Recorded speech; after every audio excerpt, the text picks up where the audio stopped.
பிரியமானவர்களே, இயேசு கிறிஸ்துவின் நாமத்தில் உங்களை நான் வாழ்த்துகிறேன். எப்படி இருக்கீங்க? இன்னைக்கு சோர்ந்து போயிருக்கீங்களா? அப்படியே மனசோர்வு வந்துட்டா? ஏதோ ஒரு காரியம் உள்ளத்தை பாதிச்சுட்டதா? ஜெபிக்க முடியல, ஆசை இருக்குது, ஜெபிக்க முடியலையே. இது மாதிரி கொஞ்ச நாளாவே மனசெல்லாம் சரியில்லாம இருக்குது. அப்படி ஒரு சோர்வாவே இருக்குது. நம்ம இவ்வளவு ஜெபிக்கிறோம், இவ்வளவு ஆண்டவர் மேல விசுவாசம் வச்சிருக்கிறோம், ஆனா இது மாதிரி தானே இருக்குது அப்படின்னு சோர்ந்து போன நிலைமையில இருக்கிறீங்களா? உங்களோடு தான் இன்றைக்கு ஆண்டவர் பேசுகிறார். என் மகனே, என் மகளே, சோர்ந்து போகாத, ஜெபத்துல சோர்ந்து போகாத, நிச்சயமா முடிவு உண்டு, உன் ஜெபத்துக்கு பதில் உண்டு அப்படின்னு கர்த்தர் உங்களை தேற்றுகிறார்.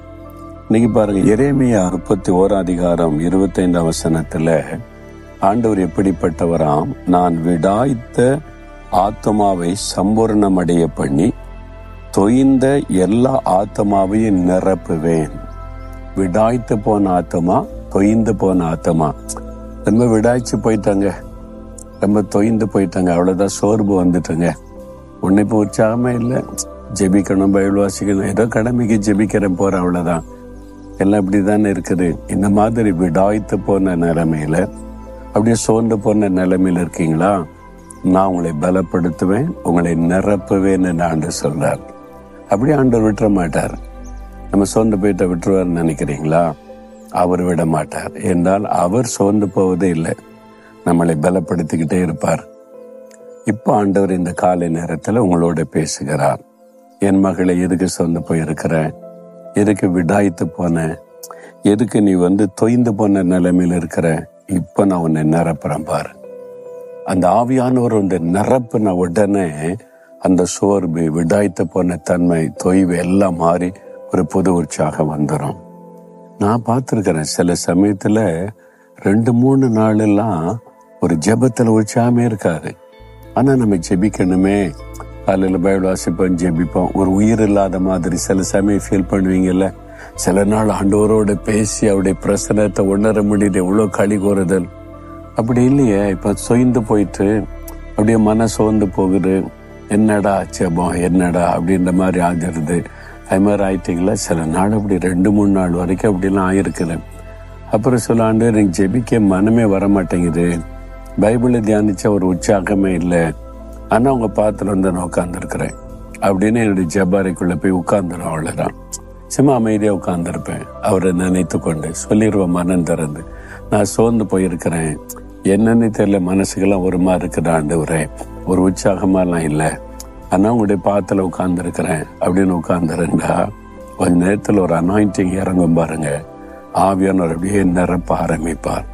அப்படியே கொஞ்சமா துதிக்க ஆரம்பிச்சு, அந்நிய பாஷையில பேச ஆரம்பிச்சு, ஆவில நிரம்ப ஆரம்பிச்ச உடனே, அப்படியே ஆவியானவர் நிரப்பின உடனே சோர்வு, விடாய்த்த போன நிலைமை எல்லாம் மாறி ஒரு பெரிய உற்சாகம் வந்துடும். அப்புறம் அவ்வளவுதான். இதெல்லாம் நம்ம கடந்து செல்லுகிற பாதை தான். அதனால அப்ப ஆண்டவர் கைவிட்டுட்டாரோ, மறந்துட்டாரோ அப்படிலாம் நினைக்க தேவையில்லை. நம்ம கடந்து போகிற பாதையில் அது ஒண்ணு. ஆனா ஆண்டவர் நம்ம விட்டு விலகலை.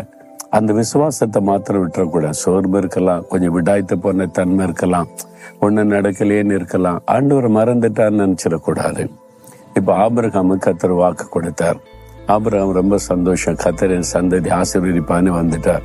1 வருஷம் ஆச்சு, 2 வருஷம் ஆச்சு, 3 வருஷம் ஆச்சு, ஒண்ணு நடக்கல. இந்த வருஷம் இதை பார்த்து ரொம்ப சோர்ந்துட்டார். ஒரு நாள் கர்த்தர் பேசுகிறார்.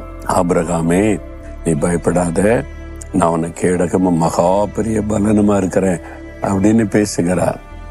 உடனே ஆபிரகாம், அப்படியோ ஆண்டவர் எனக்கு கேடகமா, கர்த்தரே நின்னு பேசுறீங்களே, சந்தோஷப்படல.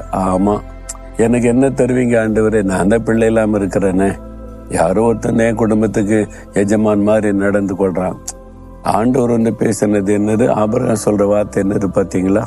ஆண்டவர் சந்தோஷமா பேசுற, நானுக்கு இருக்கிற ஆபிரகாம் கேடகமா இருக்கிறேன், பலனா இருக்கிறேன்னு சொன்னா, ஆமா, இருந்து என்ன பிரயோஜனம் அப்படின்னு அப்ப விடாய்த்து போயிட்டார், சோர்ந்து போயிட்டார்.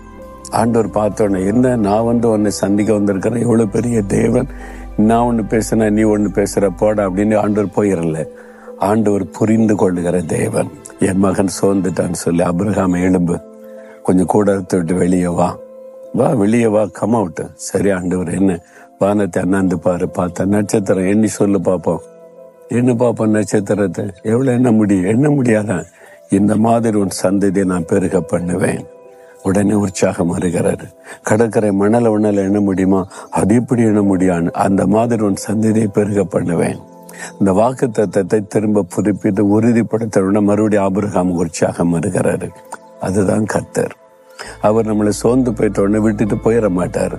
நீ எப்படியும் போ, இப்படிதான் இருக்க அப்படின்னு போக மாட்டார். இல்ல மகனை எழும்பு, இல்ல மகளை எழும்பு, நான் இருக்கிறேன், வா. விடாய்த்து போயிட்டியா, சோர்ந்து போயிட்டியா, நான் உன்னை நிரப்பி பலப்படுத்துறேன்னு. இப்ப ஆண்டவர் உங்களை நிரப்ப போகிறார். தன்னுடைய வல்லமையினால, கிருபையினால, அபிஷேகத்தினால அந்த சோர்வெல்லாம் மாற போகிறது. புதிய உற்சாகம் வரப்போகிறாரு. ஆண்டவரே, இந்த மகள் சோர்ந்து போயிருக்கிறாங்க, விடாய்த்து போயிருக்கிறாங்க. இப்போ உங்களுடைய வல்லமை அவங்க மேல அனுப்புங்க. நீங்க வாக்கு கொடுத்தபடி அபிஷேகம் இறங்கட்டும், வல்லமை இறங்கட்டும், ஆவியில நிரப்புங்க, பலப்படுத்துங்க, சந்தோஷப்படுத்துங்க. இந்த சூழ்நிலையை மாற்றுங்க. இந்த விரக்தியான சூழ்நிலை மாறட்டும், உற்சாகமான ஆவி நிரப்பட்டும். இந்த நிமிஷத்துல இந்த புது பலனை கொடுத்து நடத்துங்க. அபிஷேகத்தினால நிரப்புங்க. ஆண்டவரை பலப்படுத்தி ஆசீர்வதிங்க, சந்தோஷப்படுத்துங்க. இயேசு கிறிஸ்துவின் நாமத்தில் ஆமென், ஆமென்.